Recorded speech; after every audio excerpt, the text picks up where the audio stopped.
ونصلي على رسوله الكريم أما بعد فأعوذ بالله من الشيطان الرجيم بسم الله الرحمن الرحيم وعن أبي حمزة أنس بن مالك الأنصاري رضي الله عنه قال قال رسول الله صلى الله عليه وسلم لله أفرح بتوبة عبده من أحدكم سقط على بعيره وقد أضله في أرض فلاة متفق عليه وفي رواية لمسلم لله أشد فرحا بتوبة عبده حين يتوب إليه من أحدكم كان على راحلته بأرض فلاة فانفلتت منه وعليها طعامه وشرابه فأيس منها فأتى شجرة فاستجع في ظلها وقد أيس من راحلته فبينما هو كذلك إذ هو بها قائمة عنده فأخذ بخطامها ثم قال من شدة الفرح اللهم أنت عبدي وأنا ربك أخطأ من شدة الفرح۔ ریاض صالحین کی حدیث نمبر 16 اور 17 ہے۔ ترجمہ سماعت فرمائیں۔ ابو حمزہ انس بن مالک رضی اللہ عنہ جو کہ رسول اللہ صلی اللہ علیہ وسلم کے خاص خادم تھے اور تقریباً 10 سال انہوں نے رسول اللہ صلی اللہ علیہ وسلم کی خدمت کی ہے، اور ان کو چونکہ حمزہ نامی گھاس سبزی بڑی پسند تھی تو حضور علیہ السلام نے ان کی کنیت ابو حمزہ رکھی تھی۔ تو یہ فرماتے ہیں کہ رسول اللہ صلی اللہ علیہ وسلم نے فرمایا، اللہ تم میں سے جب ایک آدمی توبہ کرتا ہے تو اللہ تعالیٰ بہت زیادہ اس سے خوش ہوتے ہیں بنسبت اس کے کہ ایک آدمی اپنی سواری گم کر دے ایک چٹیل میدان میں۔ مسلم کی روایت میں ذرا تفصیل ہے کہ اللہ تعالیٰ اپنے بندے کی توبہ سے خوش ہوتے ہیں جب وہ اللہ تعالیٰ سے رجوع کرتا ہے اور اللہ تبارک و تعالیٰ سے توبہ کرتا ہے بنسبت اس کے کہ تم میں سے ایک آدمی اپنی سواری پر ایک بیابان میں صحرا میں چل رہا ہو اور چلتے چلتے بیچ صحرا کے اس سے وہ اونٹنی چھوٹ جائے، گم ہو جائے، اس اونٹنی پر اس کا کھانا ہو پینا ہو، اور یہ تلاش کرتے کرتے اس سے مایوس ہو گیا۔ اور ایک روایت میں یہ بھی ہے مسلم شریف کی کہ یہ کبھی اس ٹیلے پہ چڑھتا ہے، کبھی اس پہ دیکھتا ہے لیکن اس کو اونٹنی نہیں ملتی، مایوس ہو جاتا ہے۔ فاتا شجرتن، پھر یہ ایک درخت کے پاس آتا ہے، فاستجع فی ظلھا، اس کے سائے میں لیٹ جاتا ہے کہ وقد ایس من راحلتہ، اور یہ اپنی سواری سے مایوس ہو جاتا ہے کہ اب سواری ملنی نہیں، آگے پہنچ نہیں سکتا، پیچھے مڑ نہیں سکتا، اس حال میں ہوتا ہے۔ فبینما ہوا کذالک، بس وہ اس حال میں ہوتا ہے اذ ہوا بہا قائمہ، اچانک وہ دیکھتا ہے کہ اونٹنی اس کے پاس کھڑی ہے، یہ اس کی خطام، اس کی لگام، اس کی رسی پکڑ لیتا ہے اور شدت خوشی میں، فرط خوشی میں یہ کہتا ہے، اور اس کے الفاظ غلط ہو جاتے ہیں، یہ کہتا ہے اللہم انت عبدی وانا ربک، اے اللہ تو میرا بندہ اور میں تیرا رب ہوں۔ یہ خطا کر گیا فرط خوشی میں، حالانکہ کہنا یوں چاہ رہا تھا اے اللہ تو میرا رب میں تیرا بندہ، لیکن الفاظ غلط ہو گئے، کہنے لگا اے اللہ تو میرا بندہ میں تیرا رب۔ شدت خوشی میں الفاظ غلط ہو گئے۔ جب بندہ توبہ کرتا ہے اللہ تعالیٰ اس سے بھی زیادہ خوش ہوتے ہیں۔ توبہ کرنا، جب بندہ توبہ کا، حالانکہ توبہ میں بندے کا فائدہ ہے اور بندے کی جو ہے مصیبتوں سے جان چھوٹتی ہے، لیکن جب بندہ اللہ کی طرف رجوع کرتا ہے اللہ تبارک و تعالیٰ بہت خوش ہوتے ہیں، بہت پسند فرماتے ہیں۔ دنیا کا قانون، دنیا کا دستور یہ ہے کہ ایک آدمی جرم کر لے تو جب جرم کر لیا اب پولیس چھاپے مارے گی، اس کو اس کے وارنٹ گرفتاری جاری ہوں گے، اس کو پکڑا جائے گا اور اس کو جو ہے وہ عدالت میں پیش کیا جائے گا، اس کو جیل بھیجا جائے گا، اس کو سزا ملے گی، وہ لاکھ کہتا رہے جی توبہ آئندہ نہیں کروں گا، لیکن اس کی جان چھوٹتی نہیں، سزا ملے گی۔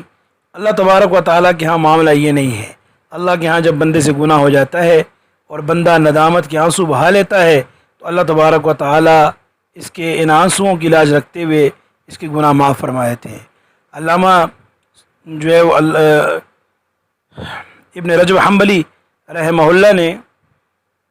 اپنی کتاب لطائف المعارف میں، اور علامہ آلوسی رحمہ اللہ نے روح المعانی میں، علامہ آلوسی نے تو اس کو حدیث کہا ہے لیکن ابن رجب حنبلی نے اس کو حدیث نہیں کہا بلکہ سلف کا قول کہا ہے، اور صحیح یہی ہے کہ یہ سلف کا قول ہے۔ سلف کے ہاں ایک جملہ مشہور تھا، سلف کا ایک قول ہے کہ اللہ تعالیٰ کے ہاں جو ہے وہ گناہ گاروں کا رونا، انین المذنبین، اللہ کے ہاں گناہ گاروں کا رونا احب، یہ زیادہ پسندیدہ ہے، من زجل المسبحین، تسبیح کرنے والوں کی جو تسبیح سے بنبناہٹ پیدا ہوتی ہے، جو آواز پیدا ہوتی ہے، اس سے زیادہ اللہ کو گناہ گار کے رونے کی آواز پسند ہے۔ تو گناہ گار جب اللہ کی طرف، اللہ کے سامنے روتا ہے، اللہ کو مناتا ہے، تو اللہ تعالیٰ بہت خوش ہوتے ہیں، اور پھر جو ہے وہ اللہ پاک جرم کو ایسے معاف فرماتے ہیں کہ کرامن کاتبین سے بھی بلا دیتے ہیں، ان کے جو ہے وہ دیوان سے بھی مٹا دیتے ہیں، اور اس کے ہاتھ پاؤں کو بھی بھول جائے گا، زمین کو بھی بھول جائے گا، تو وہ گناہ بالکل ہی ختم ہو جائے گا، اور بس بساؤ کا تو اللہ پاک گناہ کو نیکی میں بھی بدل دیتے ہیں۔ گناہ کو جو ہے الا من تاب و آمن وعمل صالحا، جو توبہ کرے اور جو ہے ایمان لائے، نیک اعمال کرے، تو یہی لوگ ہیں اولئک یبدل اللہ سیئاتہم حسنات، اللہ ان کی برائیوں کو نیکیوں سے بدل دیتا ہے، اور اللہ تبارک و تعالی غفور الرحیم ہے، بڑا مہربان ہے۔ تو اس لیے اللہ تبارک و تعالیٰ سے توبہ کرنی چاہیے، ہر روز توبہ کرنی چاہیے، اور پھر اللہ رب تانا بھی نہیں دیتے، ستار ہیں، تانا بھی نہیں دیتے۔ وہ مشہور ہے قصہ، شاید بنی اسرائیلی روایت ہے کہ حضرت موسیٰ علیہ السلام لوگوں کو لے کر نکلے اور استسقاء کے لیے، بارش کی طلب کرنے کے لیے اللہ تبارک و تعالیٰ سے بارش مانگ رہے تھے، لیکن بارش نہیں ہو رہی تھی۔ تو موسیٰ علیہ السلام نے اللہ سے درخواست کی، اے اللہ دعا مانگ رہے ہیں، توبہ استغفار کر رہے ہیں، بارش نہیں ہو رہی۔ تو وہاں سے حکم آیا، وہی آئی کہ موسیٰ تیرے لشکر میں ایک آدمی ہے جو گناہ گار ہے، اس کی وجہ سے بارش نہیں ہو رہی تمہاری اس جماعت میں۔ تو موسیٰ علیہ السلام جلالی پیغمبر تھے، وہ تو اسرائیل علیہ السلام کو تھپڑ لگا چکے تھے، تو انہوں نے کہا نکل جاؤ باہر، کون ہے ایسا آدمی جو اللہ کا باغی ہے اور اس کی وجہ سے جو ہے بارش رکی ہوئی ہے۔ تھوڑی دیر گزری، بادل آئے، برسے، اور خوب جو ہے وہ بارش برسی، جل تھل ہو گیا۔ تو موسیٰ علیہ السلام نے عرض کیا، اللہ آپ نے کہا گناہ گار آدمی، اس کی وجہ سے بارش نہیں ہو رہی، اور اب تو لشکر سے کوئی نکلا ہی نہیں، جماعت سے کوئی نکلا ہی نہیں، بارش شروع ہو گئی۔ تو حکم وہی آئی، اے موسیٰ اس نے ہم سے صلح کر لی ہے، اس نے دل ہی دل میں ندامت سے اللہ سے معافی مانگ لی، تو اللہ پاک نے معاف کر دیا۔ تو موسیٰ علیہ السلام نے عرض کیا، اللہ کون ہے؟ فرمایا جب مجھ سے میرا باغی تھا تو میں نے ستاری کی نام نہیں بتایا، اب جب میرا بن گیا، مجھ سے صلح کر گیا، تو میں اس کا نام کیسے بتاؤں؟ تو بہرحال اللہ ستار ہیں، ستاری فرماتے ہیں، اور جو ہے وہ سارے گناہوں کو مٹا دیتے ہیں۔ اس لیے مجھے اور آپ کو چاہیے روزانہ اللہ سے توبہ کرے، اور توبہ خلوص دل سے ہو، اور ایسی توبہ ہو۔ علامہ رومی رحمہ اللہ نے مثنوی میں ایک قصہ لکھا ہے، تفصیلی قصہ ہے، مختصر سناتا ہوں، کہ نصوح نامی ایک آدمی جو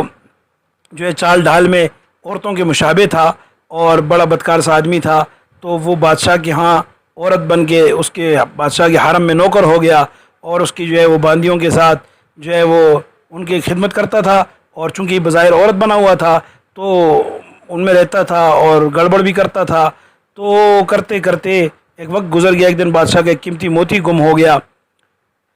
تو بادشاہ نے اعلان کیا کہ بھائی سب کی جامع تلاشی لی جائے، جو بھی محل میں لوگ ہیں سب کی جامع تلاشی لی گئی، باندیوں کی بھی لی گئی۔ اب باندیوں کی جب تلاشی لینا شروع ہوئی، اور جب اس کا نمبر آیا نسو کا، تو بڑا پریشان تھا کہ اب کیا ہوگا، اب جب جامع تلاشی ہوگی میرے کپڑے اتارے جائیں گے اور میرا پتہ چل جائے گا کہ میں مرد ہوں، تو مجھے تو بادشاہ قتل کرے گا، بہت پریشان۔ اب جب اس کا نام، علامہ رومی کہتے ہیں، جب اس کا نام پکارا گیا کہ نسو آ جاؤ اور جو ہے وہ تلاشی دو، تو یہ ڈر کے مارے بے ہوش ہو گیا۔ توبہ تو کر رہا تھا، معافی مانگ رہا تھا اللہ سے، تو ڈر کے مارے بے ہوش ہو گیا۔ تو جب تھوڑی دیر بعد ہوش آیا تو لوگوں نے کہا جی موتی تو مل گیا، تو کیوں اتنا ڈر گیا؟ بظاہر تو عورت بنی ہوئی تھی، تو کیوں ڈر گئی؟ تو اس نے جب اٹھا تو سچی توبہ کی ہوئی تھی، اس لیے وہاں سے نکلا اور بقیہ زندگی اس نے اللہ کی طاعت میں گزاری۔ تو کہنے کا مقصد یہ ہے کہ توبہ ایسی ہو، انتہائی ندامت کے ساتھ، انتہائی افسوس کے ساتھ، انتہائی جو ہے وہ آدمی یہ سمجھے کہ میرا وقت آخر ہے، اور خوب جو ہے وہ گڑ گڑا کر اللہ سے مانگے، توبہ کرے، تو اللہ تبارک و تعالی گناہوں کو معاف فرما دیتے ہیں۔ اللہ تبارک و تعالی عمل کرنے کی توفیق نصیب فرمائے۔ انتہائی جو ہے وہ آدمی یہ سمجھے کہ میرا وقت آخر ہے، اور خوب جو ہے وہ گڑ گڑا کر اللہ سے مانگے، توبہ کرے، تو اللہ تبارک و تعالی گناہوں کو معاف فرما دیتے ہیں۔ اللہ تبارک و تعالی عمل کرنے